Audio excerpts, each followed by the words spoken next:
continuando nosso estudo sobre o Evangelho, agora a gente vai ver algumas coisas sobre Deus. No último vídeo eu terminei falando que aquilo que a gente viu a respeito do ser humano pode ser melhor compreendido quando a gente vê o que a Bíblia fala sobre Deus. Então é o que a gente vai fazer agora. E a primeira característica de Deus que a gente vai ver é o fato de que Ele é misericordioso.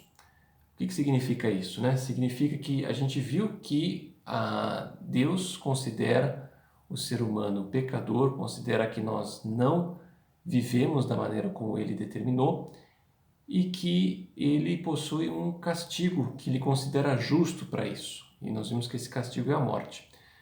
Mas porque Deus é misericordioso, então Ele não quer realmente aplicar esse castigo a nós.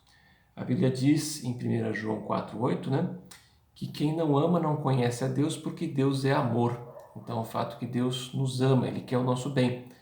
E também, na sua carta a Timóteo, 1 Timóteo capítulo 2, versículo 3, né, a partir do versículo 3, o apóstolo Paulo diz: isso é bom e agradável perante Deus, nosso Salvador, que deseja que todos os homens sejam salvos e cheguem ao conhecimento da verdade.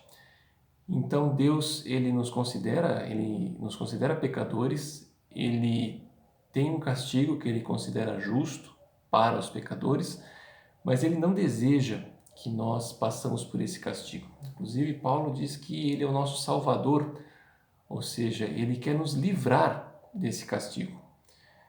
Agora, outra característica sobre Deus, a Bíblia fala que ele é justo. Então Deus ele é absolutamente justo. Ele não pode tolerar nem ignorar nenhum pecado, né? Nenhuma transgressão à lei que ele mesmo criou. Ele vai tratar cada pecado cometido pelos homens e precisa aplicar a sentença a cada um deles. Cada pecado precisa ser punido de alguma forma. Deus precisa fazer isso porque ele é justo. É uma passagem que diz o seguinte, né? Em Êxodo capítulo 34, a partir do versículo 6, passou diante de Moisés proclamando: Senhor, Senhor, Deus compassivo e misericordioso, paciente, cheio de amor e de fidelidade, que mantém o seu amor a milhares e perdoa a maldade, a rebelião e o pecado. Contudo, não deixa de punir o culpado. Então Deus precisa aplicar a punição pelo pecado. E como a gente viu, essa punição é a morte, né? Então, pensando nisso, a gente precisa refletir, como o material que a gente está usando faz aí na sequência, né? Precisamos refletir sobre a nossa condição diante de Deus. Então a gente propõe aí duas perguntas, né? Novamente a gente propõe algumas perguntas para a gente pensar. A primeira pergunta é a seguinte: você acredita que merece estar com Deus no céu caso morresse hoje? Então essa é a primeira pergunta, quero que você pense na resposta.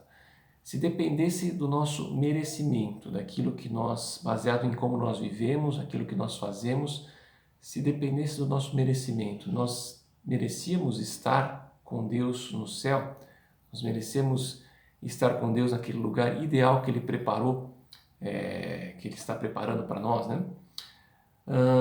E uma outra pergunta. Tendo estudado algumas informações da Bíblia sobre o seu relacionamento com Deus, você reconhece que tem um problema espiritual que precisa ser resolvido? E por quê? Então essa é outra pergunta para você refletir sobre a sua própria condição, né? Porque nós vimos aí a nossa situação diante de Deus, como Deus nos vê, como Ele vê a maneira como nós vivemos, e vimos algo sobre o caráter de Deus, como é que Ele encara as coisas, como que Ele encara o próprio pecado. Isso que a gente viu até agora, nesse estudo, às vezes isso é chamado de as más notícias, né, que a Bíblia tem para o homem, para o ser humano.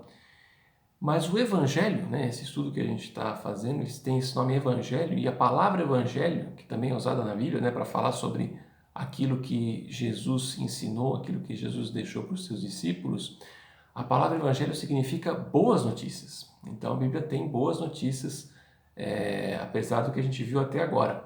Então, a partir da próxima parte do estudo, a gente terminou com esse vídeo, a gente termina a primeira parte desse estudo, e a partir da próxima parte, a parte 2, a gente vai ver as boas notícias da Bíblia para nós, tá legal? Então, espero que você continue acompanhando esse estudo e a gente se vê no próximo vídeo.